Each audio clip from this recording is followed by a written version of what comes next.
sean muy bienvenidos en esta cuarta reunión de enseñanza aquí en Calle Brasil. Como ustedes saben, el tema general que se está desarrollando en este año es la Iglesia frente a los desafíos de la sociedad. Y ustedes se darán cuenta que los cambios que se producen en la sociedad son vertiginosos, cada vez son más rápidos y van cambiando uno atrás de otro.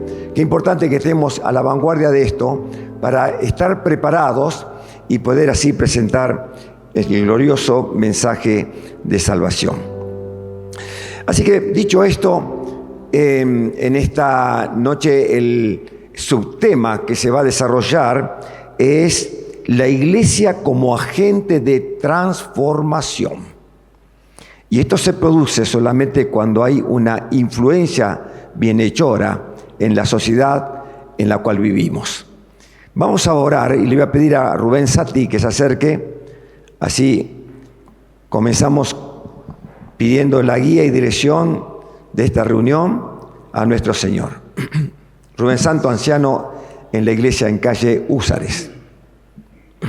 Buenas noches, muchas gracias por la invitación. Por favor. Vamos a orar a nuestro Dios con reverencia y lo hacemos en el nombre de nuestro amado Salvador, el Señor Jesucristo. Nuestro Dios, gracias por esta nueva oportunidad que tú nos diste de estar junto a tu presencia. Invocamos, Señor, esta gloria para ti, Señor, porque tú te mereces toda nuestra gloria y la gloria por siglos de los siglos. Pero entendemos también, Señor, que estamos en este mundo y necesitamos cada día más de tu presencia en nuestras vidas. Necesitamos más cercanía de ti, Señor, y eso es lo que imploramos, que en esta noche tú nos bendigas con tu palabra, con tu mensaje. Señor, sabemos que la profundidad de tu palabra es tan grande que abarca todos los aspectos de nuestra vida. Nos encomendamos en tus manos, encomendamos esta reunión, Señor. Hemos venido a ser bendecidos por ti y seguramente saldremos así. Por eso, Señor, gracias por estar con nosotros permanentemente. Gracias por la salvación tan grande que nos diste. Gracias por la esperanza de que un día vendrás a buscarnos. Y gracias porque estaremos contigo allá en el cielo. A ti, Señor, sea la gloria para siempre jamás. Amén, Señor. Una de las características del pueblo de Dios es la alabanza. Y nos gusta cantar, ¿verdad? Y en esta noche nos acompañan en el teclado Juan Manuel López, Enzo Martínez. ¿De dónde son ustedes, chicos? Y Nahuel, que va a dirigir la alabanza, Nahuel González, son de la Iglesia del Señor en Solesi 274. Así que vamos a disfrutar de este tiempo de alabanza. Hola, buenas noches. Bueno, espero que estén bien.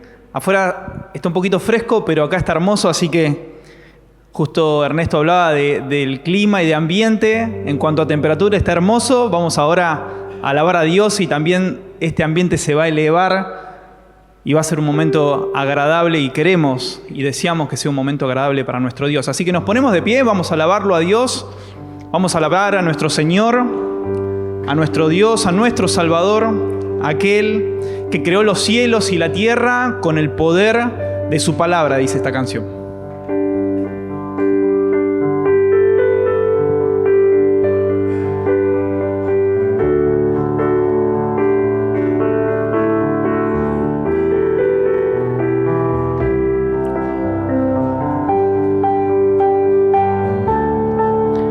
El Dios quiso los cielos y la tierra con el poder de su palabra, reina con autoridad. El Dios que aún los vientos le obedecen, una palabra es suficiente para los muertos levantar. Nadie es como Él, nadie es como Él. Oh, gran yo soy, tú eres el Dios adoramos, todopoderoso y soberano, grande en misericordia y poder para salvar. Tú eres el Dios que adoramos, quien derrotó la muerte y el pecado. Glorioso Redentor y Rey, te adoramos. Ese es nuestro Dios, el cual adoramos, aquel que creó lo conocido, pero también que vino a buscar y a salvar lo que se había perdido, cada uno de nosotros. Gracias a Dios. El Dios que descendió desde su trono para llevar sobre nuestra culpa.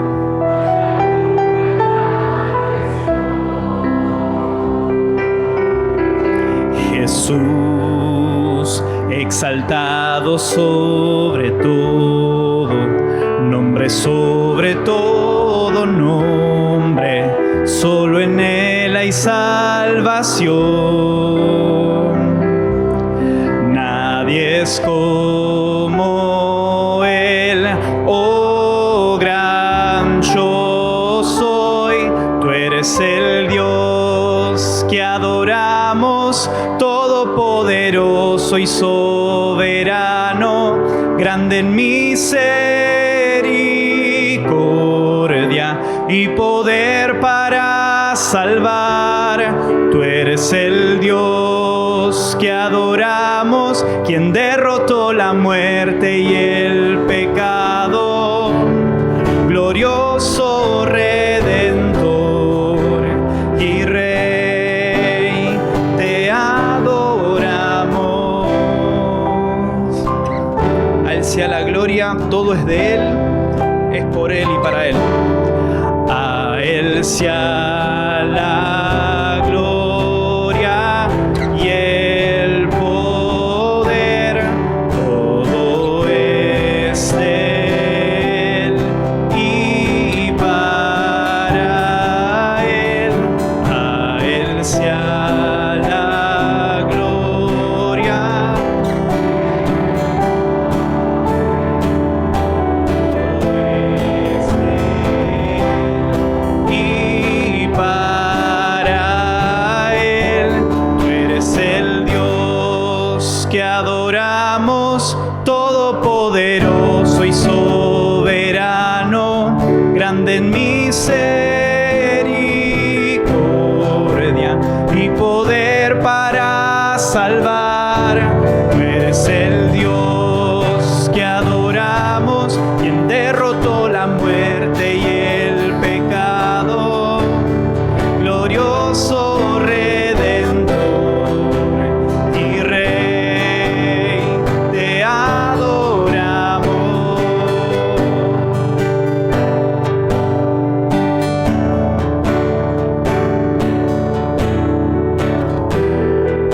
Qué hermoso que es alabar a nuestro Dios, pero qué hermoso también es tener una mente y un corazón que esté enfocado en Él. Sigue la siguiente canción que dice: canten del amor de Cristo, ensalzada al Redentor, tributadle santos todos, grande gloria y loor. Cuando estemos en gloria en presencia de nuestro Redentor, a una voz la historia diremos del gran vencedor. Hoy estamos ante su presencia, pero es hermoso y a mí me encanta pensar, ¿no?, un poquito de lo que va a ser el cielo, ¿no? Lo que va a ser estar por la eternidad junto a nuestro Redentor.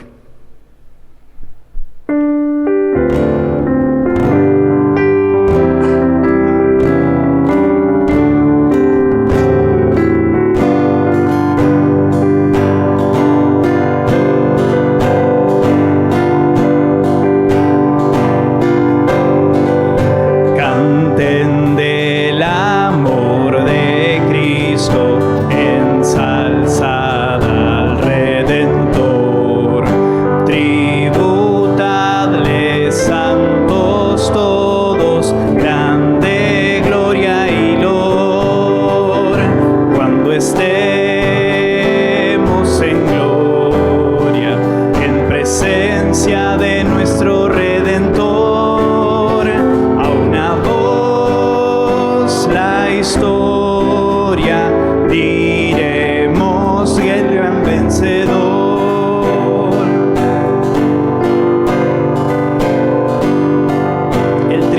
ya es seguro. El triunfo ya es seguro a las huestes del Señor. Trilucha con la mirada puesta en nuestro protector. Cuando estemos en gloria, en presencia de nuestro Redentor, a una voz la historia diremos del gran vencedor.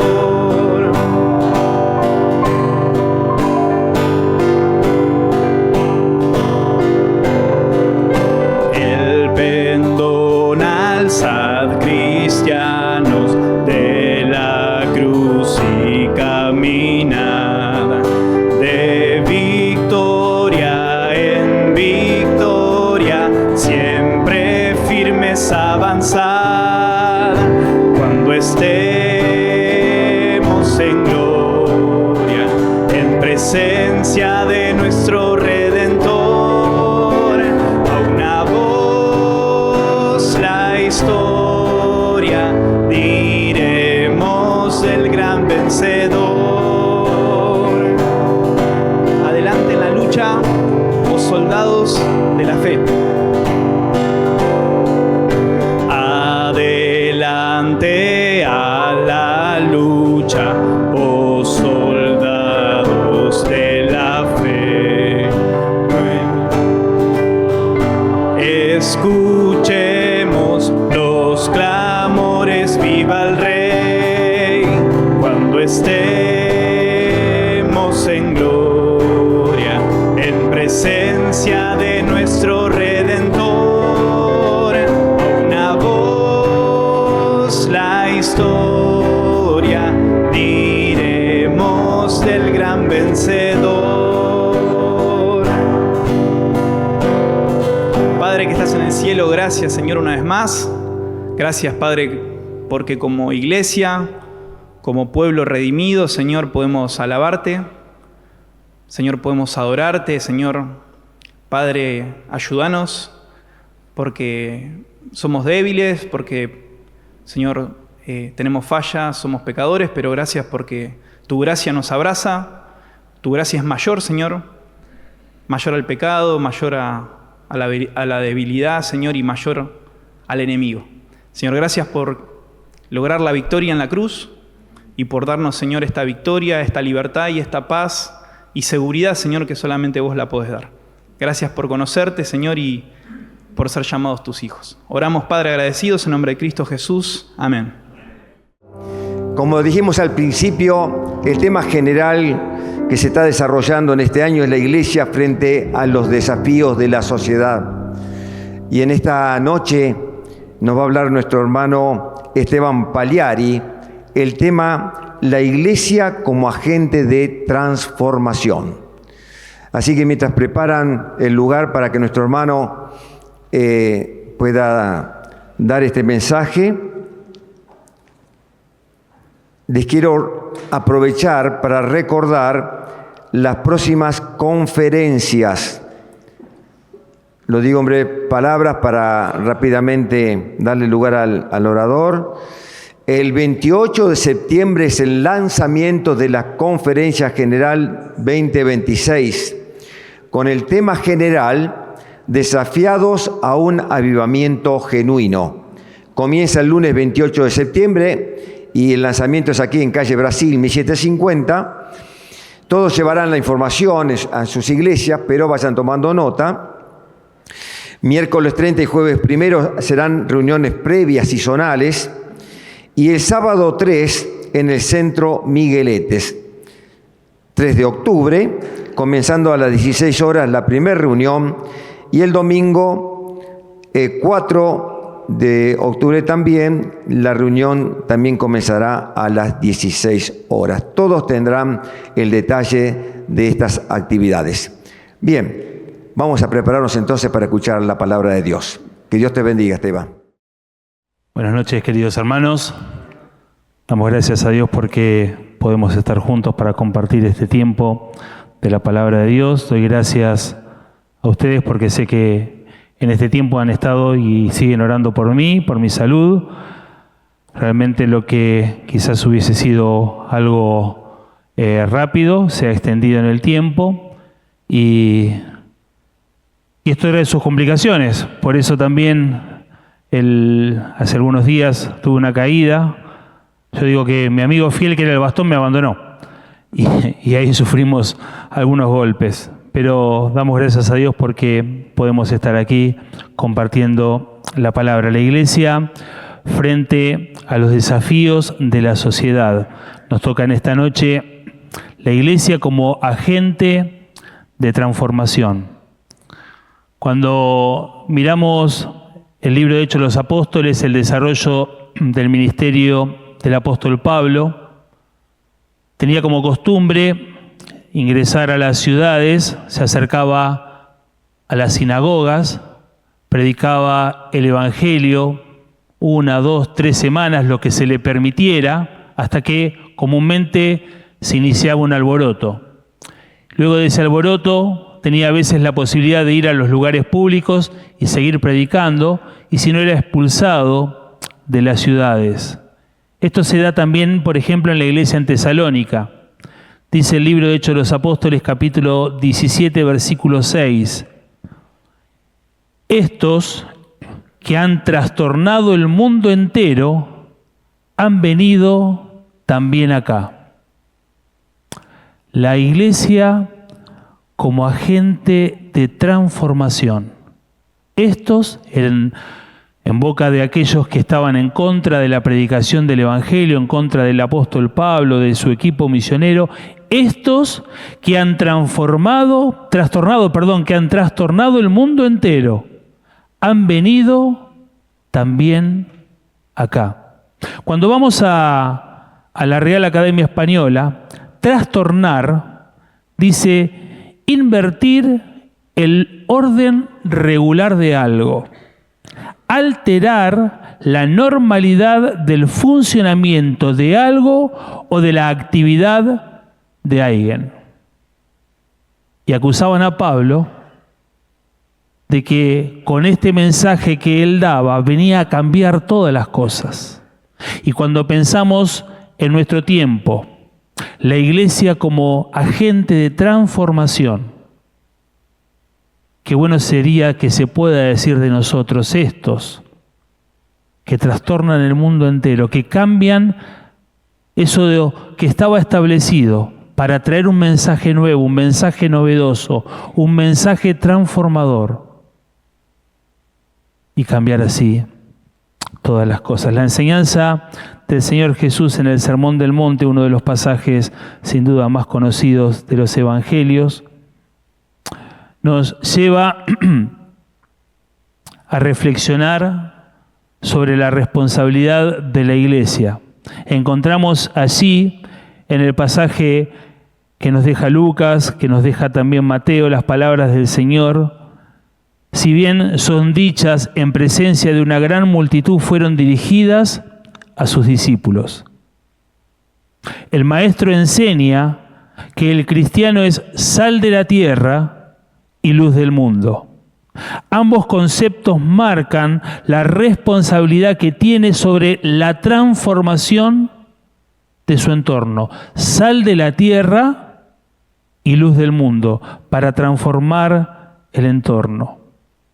Dice el versículo 13 del capítulo 5 del Evangelio según San Mateo: vosotros sois la sal de la tierra, pero si la sal se desvaneciere, ¿con qué será salada? No sirve más para nada, sino para ser echada fuera y hollada por los hombres. Puedo citar algunas expresiones que nos deja el doctor William Barclay en su comentario al Nuevo Testamento. Dice que en la antigüedad, en el mundo antiguo, la sal estaba relacionada en la mente de las personas con 3 cualidades especiales. En primer lugar, pureza. Comúnmente la sal posee una blancura resplandecente, Dicen los historiadores que fue la primera, la más antigua de las ofrendas que se ofrecían a los dioses. Si el cristiano ha de ser sal de la tierra, debe ser un ejemplo de pureza. Una de las características del mundo en la época que vivimos es que bajó los niveles de honradez, de diligencia, de responsabilidad y de moralidad. Todas estas cosas, estos niveles que hacen a la conducta de las personas, van cada vez en retroceso. Cada vez son más bajos. Y nosotros lo vemos a diario. Ahora, cada uno de nosotros somos puestos en esta tierra como sal, como un sinónimo de pureza. El cristiano debe ser una persona que mantenga bien en alto nivel de la absoluta pureza en su manera de hablar, conducta y pensamientos. El cristiano no se debe retirar del mundo, pero debe, según Santiago 1:27, guardarse sin mancha de él. Somos sal de la tierra. Primera característica de la sal, la pureza. También la sal conserva. Se usaba para preservar los alimentos frescos, como la carne, en la antigüedad, bajo un proceso de deshidratación. Si el cristiano ha de ser sal en la tierra, debe tener una cierta influencia antiséptica en la vida. Estamos rodeados de personas que nos invitan por su conducta, por su forma de ser, a ser buenos. Pero mayormente estamos rodeados de personas que por su conducta nos invitan a bajar nuestro nivel de santidad. La pregunta es ¿qué vamos a hacer? La pregunta es ¿con quién nos vamos a relacionar? La pregunta es ¿qué postura vamos a tomar? El cristiano debe ser un antiséptico purificador en cualquier sociedad en que se encuentre. Debe ser la persona que con su presencia excluye la corrupción y les hace más fácil a otros el ser limpios. Siempre estamos en un círculo de personas y nos vamos rodeando y vamos interactuando. Qué bueno es cuando nos dicen, está fulano, no hablemos de esta manera porque está mengano, está fulano, porque está el cristiano, porque está el que sigue a Jesús. Y no que no generemos ningún impacto en las personas. La sal, como bien sabemos, finalmente saboriza. Los alimentos sin sal son insípidos y hasta ciertamente algo desagradables. El cristianismo es a la vida lo que la sal es a la comida. El cristianismo le presta sabor a la vida, aunque muchas veces se relaciona al cristianismo como algo sin sabor. Pero qué bueno es que nosotros como cristianos podamos demostrar lo importante, lo impactante que es la vida cristiana. En un entorno, en una sociedad que está deprimida, poder mostrar el gozo, poder mostrar la alegría de vivir en Cristo. En una sociedad, en un entorno lleno de ansiedad, qué bueno sería poder mostrar, poder hacer ver la serenidad que podemos vivir porque confiamos en la persona del Salvador. La sal pierde su función si se contamina con otros minerales que atentan contra su pureza.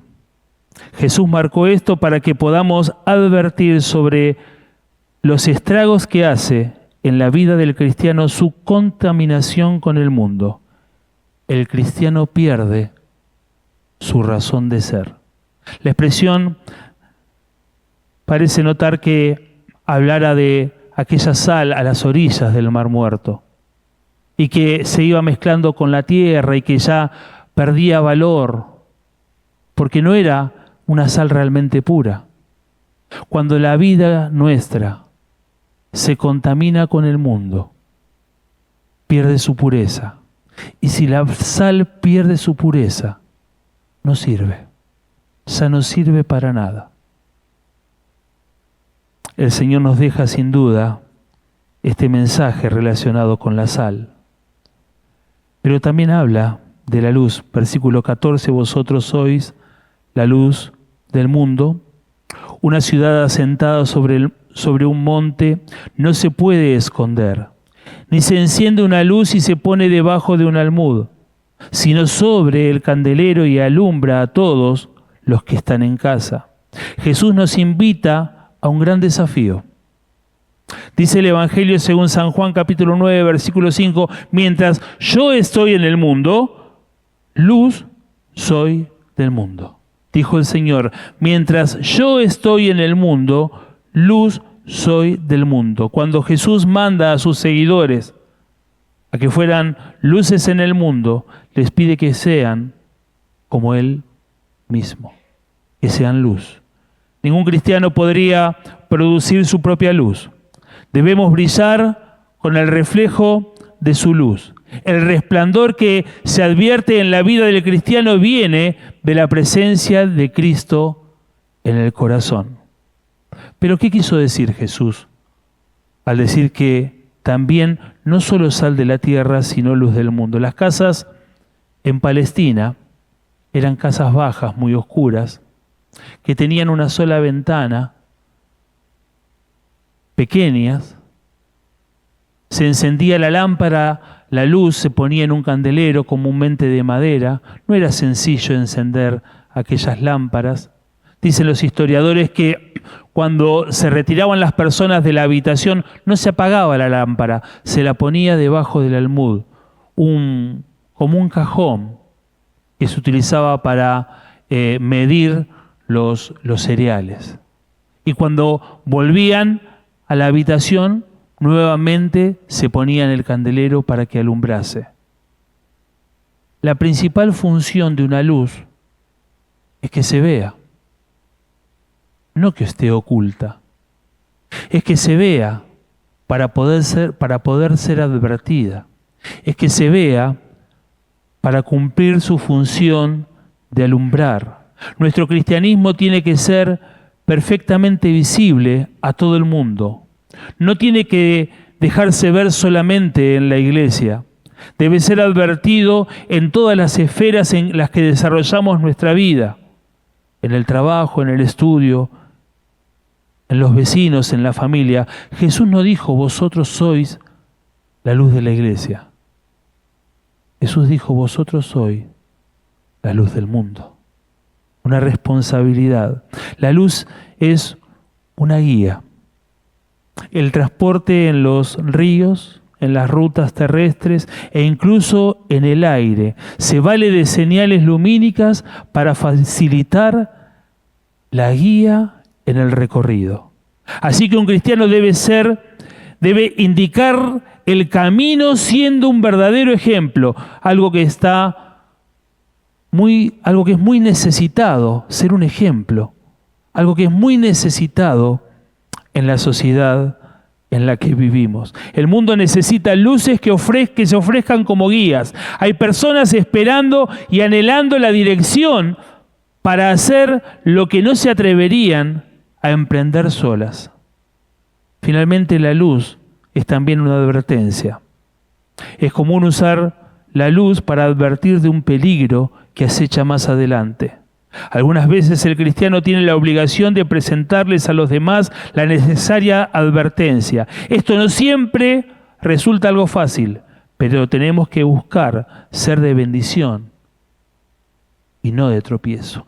Sal de la tierra para transformar, luz del mundo para transformar. Estos que están hablando constantemente han llegado hasta aquí, decían los de Tesalónica. Estos que trastornan el mundo han llegado hasta aquí, decían aquellos hombres. Versículo 16 de Mateo dice, Mateo 5, así alumbre vuestra luz delante de los hombres, para que vean vuestras buenas obras y glorifiquen a vuestro Padre que está en los cielos. El cristiano debe ser una luz que se pueda ver, que advierta del peligro a los demás y que guíe a las personas hacia Cristo, la verdadera fuente de luz. La verdadera fuente de luz. Son las palabras del Señor en el Sermón del Monte. Pero quiero citar otro pasaje también bien conocido de los Evangelios, y es la oración del Señor en Juan 17. Esta oración tan particular, la oración sumo sacerdotal, como también la podemos conocer, y leer solamente el versículo 23. Juan 17, 23 dice: yo en ellos y tú en mí, para que sean perfectos en unidad, para que el mundo conozca que tú me enviaste y que has amado y que los has amado a ellos como también a mí me has amado. 3 aspectos por los que ora el Señor: para que sean perfectos en unidad, para que el mundo conozca que tú me enviaste y que los has amado a ellos como también a mí me has amado. La iglesia del primer siglo mostró en su andar un claro énfasis que transformó la sociedad de aquellos días.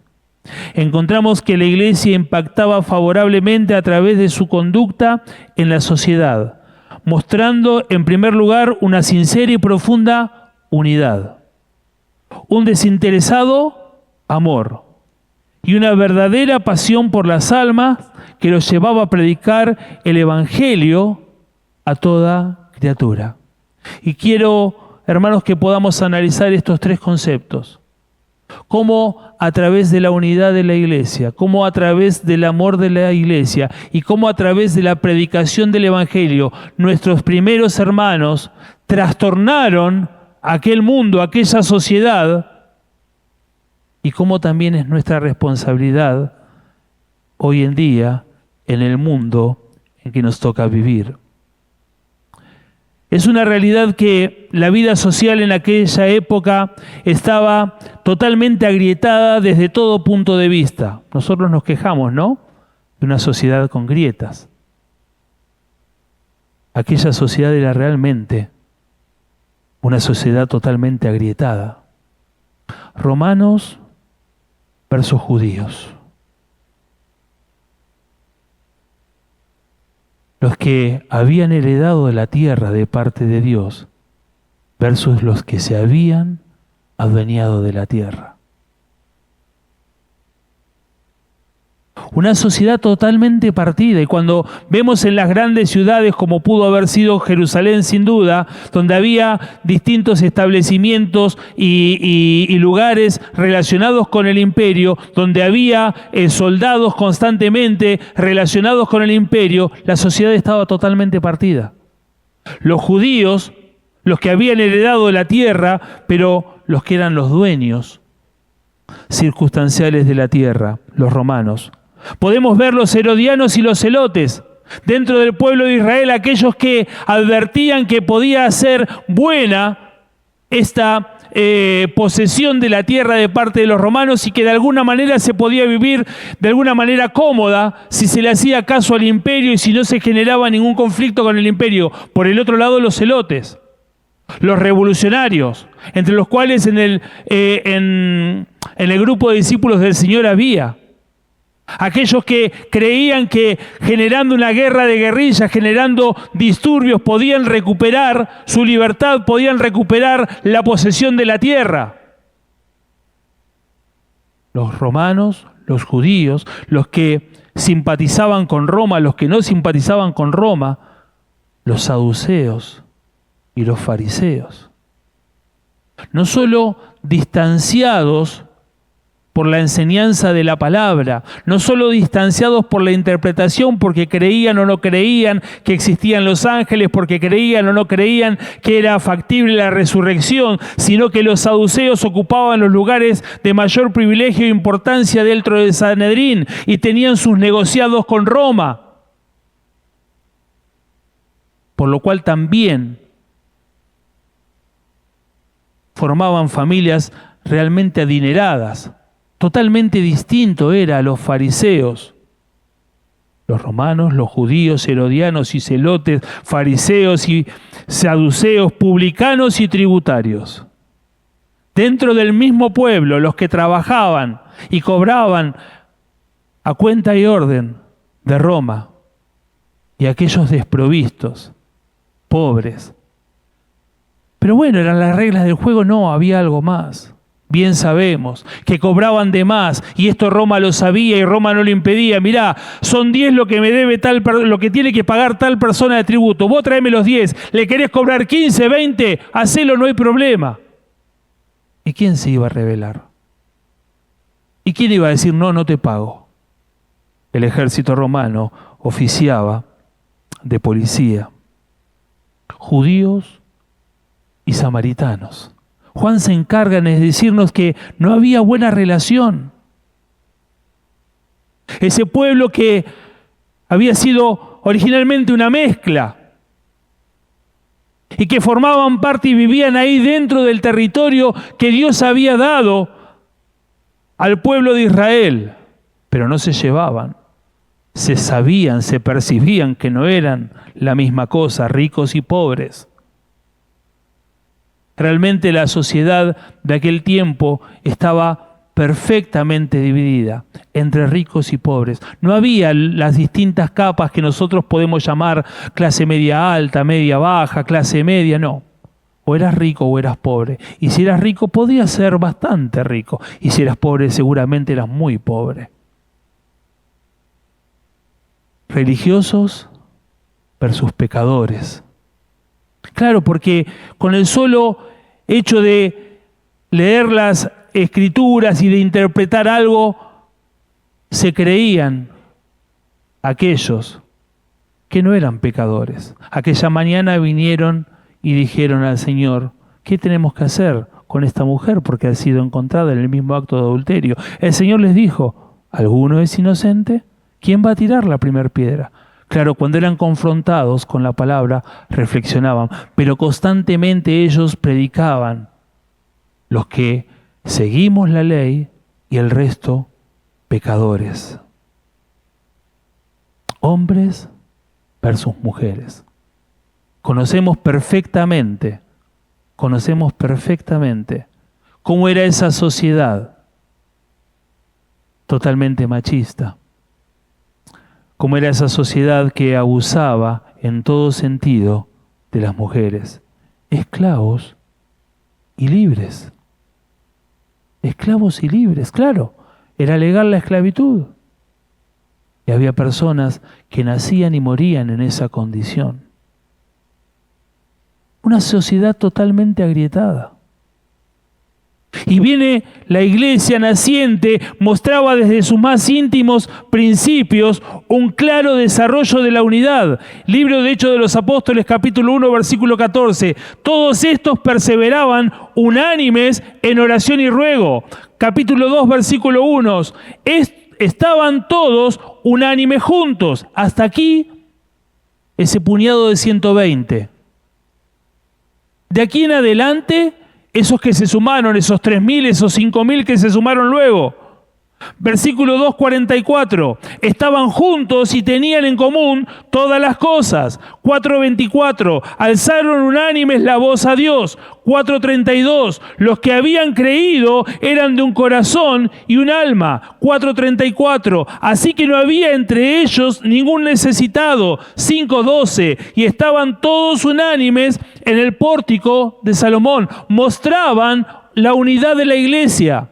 Mostraban que ya no había grietas. Dice la palabra que no hay bárbaro, ni excita, ni pobre, ni rico, ni hombre, ni mujer, ni esclavo, ni libre. El Señor nos ha hecho a todos en una misma condición. ¡Qué maravilloso! Y este mensaje impactaba en la sociedad. Y este mensaje transformaba la sociedad. Pero nos tenemos que preguntar si impacta la unidad de nuestra iglesia en aquellas personas que nos observan. ¿Cómo es el nivel de unidad de la iglesia? no, con ese hermano yo no me hablo. Con ese hermano no. Prefiero no tener ningún diálogo, ninguna cercanía. ¿Cuántas veces dejamos a la luz las grietas en la iglesia? ¿Cuántas veces dejamos a la luz la falta de unidad, por la cual el Señor mismo oró en aquel aposento alto? Qué importante es que sepamos guardar la unidad. Qué importante es que velemos para que la unidad sea guardada. La unidad la garantiza el Señor, pero es nuestra responsabilidad guardarla. ¿Logramos ser un canal de transformación? Cuando aquellos que no conocen a Cristo entran a la iglesia, ¿ven una familia unida? ¿Ven una familia en la cual realmente se puede ver la unidad? ¿O estamos tan agrietados como el mundo? ¿O estamos tan agrietados como la sociedad? Queridos, ¿cuánto estrago ha hecho en la vida de los cristianos la política? Y se viene un año de extrema política. ¿Y vamos a agrietarnos? ¿Y vamos a pensar que es mejor uno que el otro? ¿O vamos a entender que por todos debemos orar? Porque si hay autoridad expuesta por Dios, y es nuestra responsabilidad orar y obedecer. ¿Cuántas grietas en este mundo? Nosotros, guardando la unidad, estamos entregando un mensaje transformador a un mundo que no conoce nada de unidad. También la iglesia de aquel tiempo mostraba el amor. Esa falta de unidad en la sociedad era el fruto de la carencia del concepto más profundo de la ley. La violencia, la falta de empatía, la discriminación y el egocentrismo develaba una inmensa falta de amor. Distintos pasajes de los evangelios dejan evidenciado esto. El relato del rico y Lázaro, la parábola de los labradores malvados, la parábola del buen samaritano, la parábola de fariseo y el publicano, el encuentro de Jesús con la mujer sirofenicia, el milagro de Cristo sobre el gadareno, el milagro de Cristo sobre los leprosos. Nos muestran esos mismos relatos, que había una falta de amor, una falta de empatía, que había discriminación. Pero la naciente iglesia mostraba desde sus más íntimos principios un claro desarrollo del amor. La asistencia a aquellos que se habían quedado en Jerusalén, porque estaba ese puñado de 120 y predica el apóstol Pedro el evangelio y se convierten, y la iglesia asciende a un número realmente gigantesco de personas que habían venido a la fiesta y de personas que no volvieron a sus lugares, sino que se quedaron allí, y allí había necesidades y había que asistir a estas personas, y ahí había una muestra de amor. La venta de propiedades para la asistencia de los necesitados, de personas que conocían de toda la vida. No, de personas que ni siquiera conocían, que habían conocido en esos días, pero que se daban cuenta que ahora habían recibido a Cristo y que pensaban de la misma manera y que tenían un mismo Salvador y una misma esperanza. ¿Y cómo dejarlos en la calle? ¿Y cómo no asistirlos? ¿Pero voy a vender mi casa? Y ahí apareció Bernabé, entre otros. La asistencia, la ofrenda de Antioquía a Jerusalén, la ofrenda de Macedonia y Acaya para Jerusalén, las ofrendas de los de Filipos para Pablo, la solidaridad de Pablo con Onésimo, el compañerismo del equipo misionero, la empatía de los de Galacia para con Pablo. Una iglesia que mostraba amor y que se abría una nueva iglesia en una nueva ciudad y captaban el mensaje del amor y replicaban con más amor y más amor ante las necesidades. Y levantaban ofrendas para los que estaban del otro lado y no les conocían. Y seguramente nunca les conocieron, pero se daban porque había amor porque había solidaridad, porque había empatía. Y si hay algo que impacta en las personas cuando entran a la iglesia, es el amor. Algo que no encuentran. Porque después del culto servimos un desayuno y vení, está servido. ¿Necesitas ropa? Vamos al ropero y nos fijamos si hay algo que te quede. Si no, te lo vamos a conseguir. Y hacemos o clases de apoyo, o hacemos viandas, o hacemos un obsequio para alguna fecha especial. Y quedan boquiabiertos. Porque les mostramos un amor y no le pedimos nada. Y eso impactaba en la vida de las personas y en aquella sociedad. Y también impacta en nuestros días, donde hay tanta necesidad, donde hay tanta pobreza, donde hay tantas personas que necesitan de lo más mínimo. Pero muchas veces, tristemente, el amor se nos corre y sale y aflora en cada uno de nosotros nuestro carácter natural. Y no nos tratamos con amor. Y no nos demostramos el sincero y el fraternal amor. El recíproco amor entre los hermanos marca la vida de las personas que nos rodean. ¿Logramos impactar favorablemente en sus vidas? Ahí está lo que dice Santiago, ¿no? O sea, hay una necesidad, bueno, es como a veces decimos, bueno, voy a estar orando. Hermano, veamos cómo podemos solucionar esa necesidad. Veamos cómo podemos ser agentes de bendición a las personas. Cómo podamos, a través de nuestro testimonio, transformar la vida de esta sociedad. Y por eso damos gracias a Dios por las iglesias que se involucran en la acción social, en cubrir necesidades. Porque si bien nuestro gran mensaje es el Evangelio de Jesucristo, ese mensaje también es reforzado y la gente lo capta de una mejor manera cuando le demostramos el amor que también, entre otras cosas, nos muestra el Señor a cada uno de nosotros. Sin duda que el gran agente de transformación es el Evangelio. La realidad en aquella sociedad también era que las buenas noticias, como el Evangelio, no abundaban. Con la llegada del Evangelio y su mensaje libertador, el mundo fue transformado. No había una constante buena noticia en el pueblo. No había algo que te levantabas a la mañana y decís, bueno, soy semifinalista del Mundial. No, no sucedía eso. No había buenas noticias que te alegraran el día. Los romanos, con mucha gracia, pero con mucha gracia, te soltaban un preso en alguna fecha especial. ¿Vacaciones? No. ¿Salir de la pobreza? No. No había manera.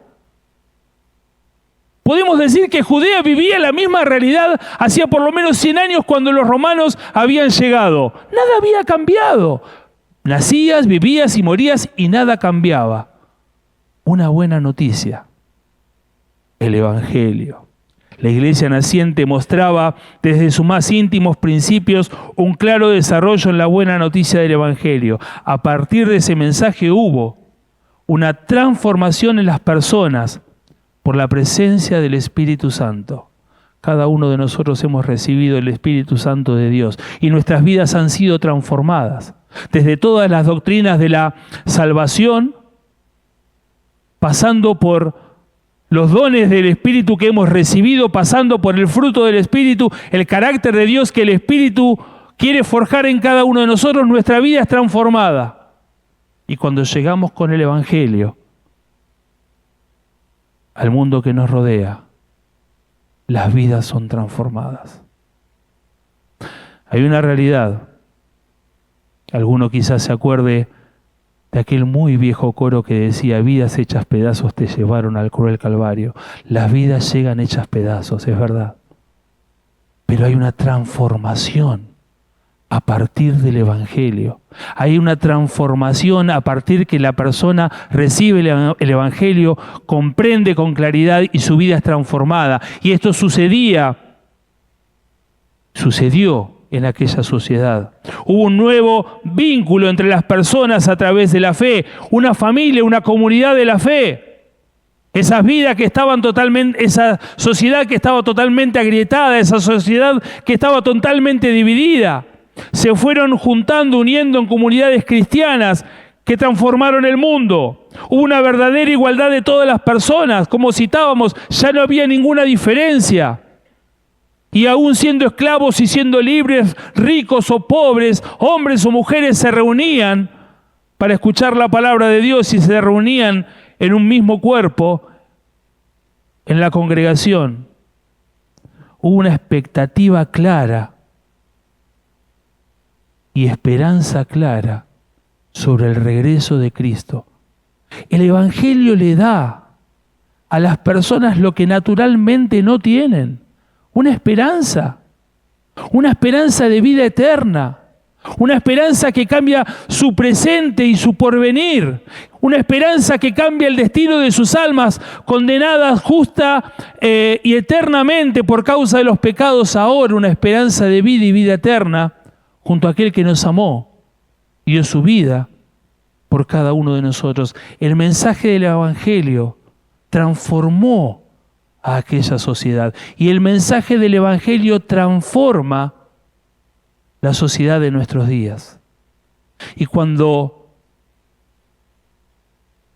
se acercan a la iglesia y reciben al Señor personas que no tienen ningún vínculo con la familia de la iglesia, que vienen del mundo, pero sin ninguna noción, ¡qué transformación tremenda!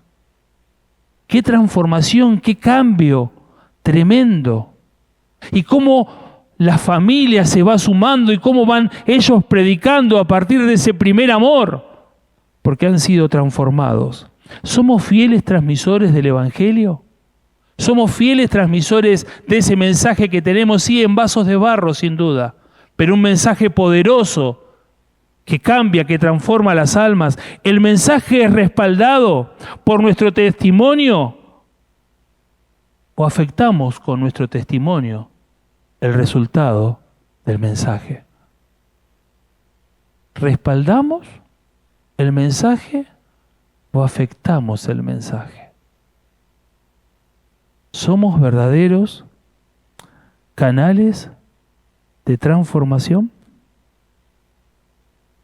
Muchas veces, cuando hablamos de predicar el Evangelio, surge algo que es que yo no sé qué decir, es que yo no sé cómo expresar. Y siempre decimos que el mejor mensaje que podemos dar del Evangelio es nuestro testimonio. Claro, si nuestro testimonio guarda la condición que debe guardar.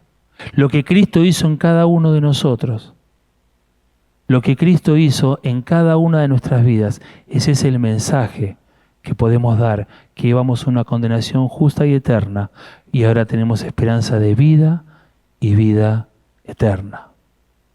No tenemos que ser doctores en teología para predicar el Evangelio. Tenemos que tener pasión por las almas. No tenemos que ser doctores en teología o ser conferencistas para predicar el Evangelio. Tenemos que decir: Señor, en tus manos me encomiendo con esto. No sé mucho, no tengo gran expresión, pero quiero hacer tu obra, quiero hacer tu voluntad.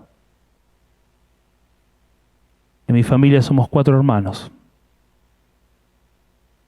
Tendría que calcular ya cuántos nietos hay.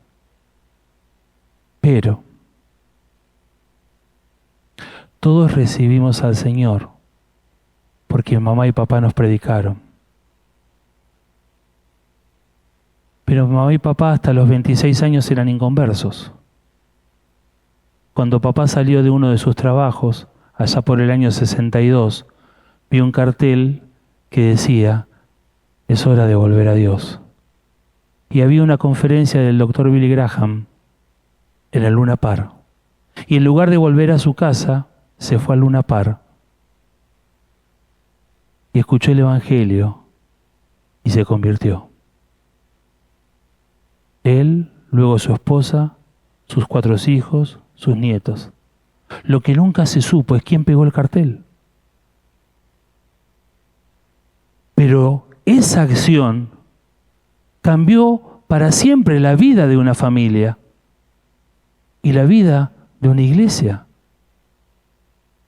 Es nuestra responsabilidad llevar el Evangelio, repartiendo un folleto, pegando un afiche, predicando el Evangelio, sin la necesidad de ser un doctor en teología. Finalmente, ¿cuál es nuestra responsabilidad? Podemos llegar a caer en el error conceptual de pensar que el éxito de aquella iglesia radicaba, la iglesia del primer siglo, radicaba casi en la contemporaneidad con el ministerio y sacrificio de Cristo. Y que la influencia de la carne en aquellos primeros cristianos no era tan eficaz como sucede en nuestros días. Claro, nosotros podemos decir, está bien, aquella iglesia logró impactar en el mundo porque estaba muy fresco el mensaje de Cristo, estaba muy fresca la obra del Salvador, porque realmente eran hombres y mujeres que la carne no les afectaba, pero han recorrido 20 siglos y nosotros vamos llegando como podemos. Podemos llegar a pensar eso, sí, es verdad, pero la realidad es distinta. Aquella iglesia, entre otras cosas, sufrió las ambiciones de la esposa de Zebedeo, la negación de Pedro, la falta de fe de Tomás, las mentiras de Ananías y Zafira, la murmuración de los griegos, la falta de compromiso de Juan Marcos, la acción de los judaizantes, las diferencias entre Pablo y Bernabé, la ambición de Filemón, la hipocresía de Pedro, la deserción de Demas, el autoritarismo de Diótrefes, el personalismo de Evodio y Sintique, la inmoralidad de los corintios, la decadencia de los efesios, la inconstancia de los hebreos que vivían en Roma, el legalismo de los gálatas, la falta de firmeza de los de Sardis, la dualidad de los de Pérgamo, la pecaminosidad de los de Tiatira, el orgullo de los de la Odisea. No era una iglesia perfecta. No era una iglesia perfecta. Era una iglesia que tenía todas las complicaciones que podemos tener nosotros. Entonces, esta pequeña síntesis nos puede llegar a dejar la conciencia tranquila. Bueno, si aquellos, cambiamos el argumento, si aquellos que fueron contemporáneos a Cristo, que lo conocieron, que conocieron a los de primera mano, no lograron ser de una manera ejemplar, nosotros, 2000 años después, listo, estamos re tranquilos. Pero de vuelta el planteo sería erróneo. La realidad es que Dios logró que en muy pocos años su iglesia pudiese ser un canal de transformación favorablemente en todas las ciudades y culturas. ¿Y de quiénes se valió Dios? ¿De cristianos perfectos? No. De cristianos carnales, quizás mediocres, pero que a pesar de eso dieron hasta sus propias vidas por transformar el mundo en que vivían. Todas estas características de la iglesia del primer siglo son reales. Cuando vamos a la palabra están ahí. Pero así y todo, transformaron aquella sociedad. ¿Y qué de nosotros? ¿Qué tan involucrados estamos en la transformación de esta sociedad? ¿Cómo es nuestro mensaje? ¿Cómo es nuestro testimonio? ¿Cómo impacta en la vida de esta sociedad? Hoy, gracias a Dios, tenemos iglesias activas.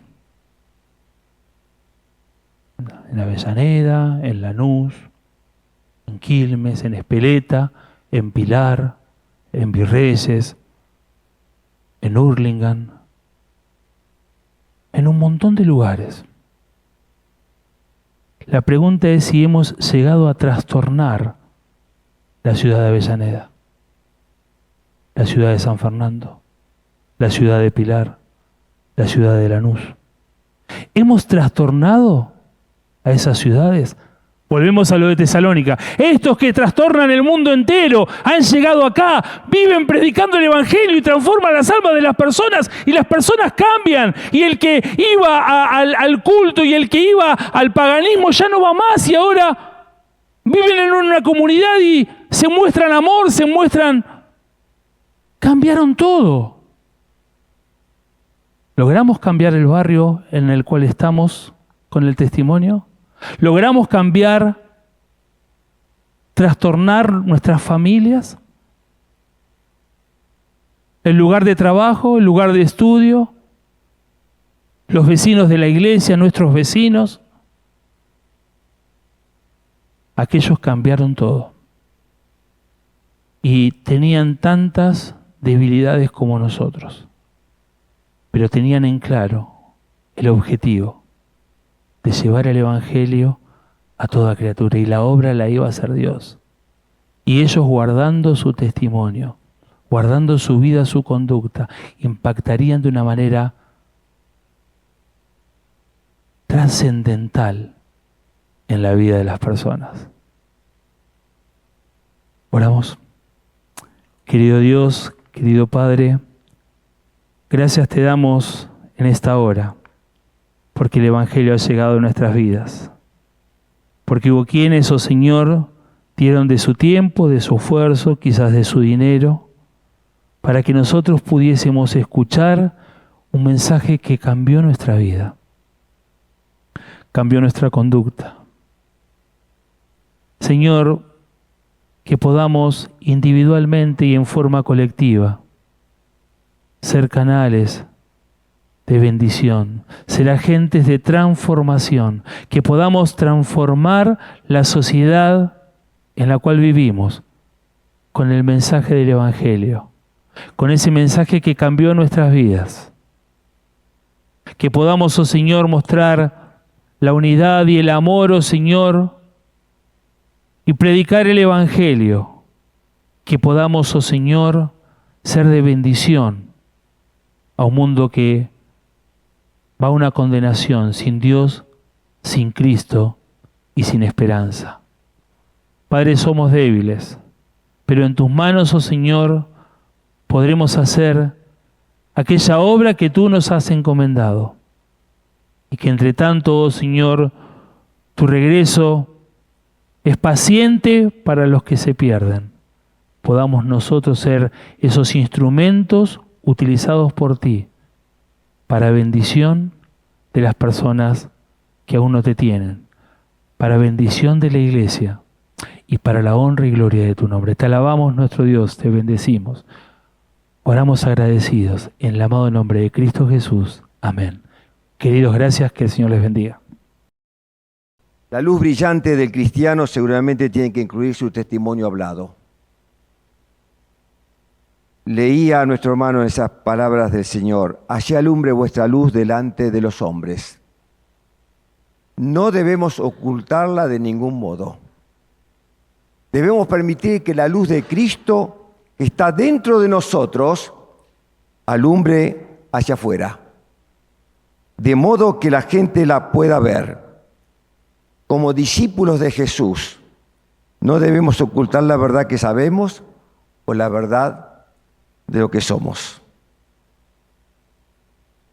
Impactamos a la sociedad, impactamos a nuestra familia. Alguien dijo: el compromiso sin reflexión es fanatismo en acción. Pero la reflexión sin compromiso es la parálisis de toda acción. Que Dios bendiga su palabra y a cada uno de nosotros, preguntándonos en este desafío: ¿qué vamos a hacer?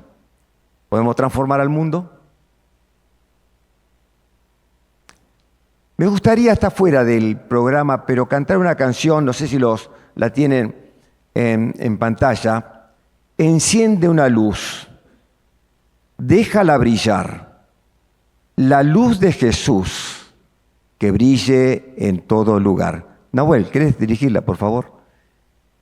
Y después de esta canción vamos a orar, pero también les quiero recordar que nuestra próxima reunión del segundo lunes será el lunes 10 de agosto. El orador será nuestro hermano Pedro Fuentes y el tema, el Evangelio integral, palabra y acción. Vamos a ponernos de pie para cantar esta hermosa canción.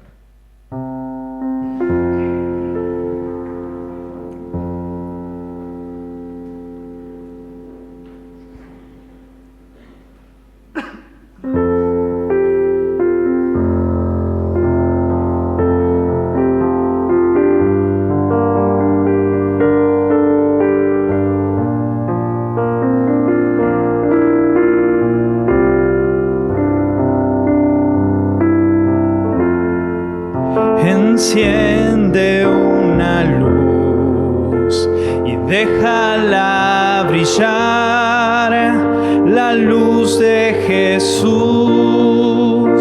que brilla en todo lugar. No la puedes esconder, no te puedes callar ante tal necesidad. Enciende una luz en la oscuridad. Enciende una luz. Enciende una luz y déjala brillar, la luz de Jesús, que brilla en todo lugar. No la puedes esconder, no te puedes callar ante tal necesidad. Enciende una luz en la oscuridad.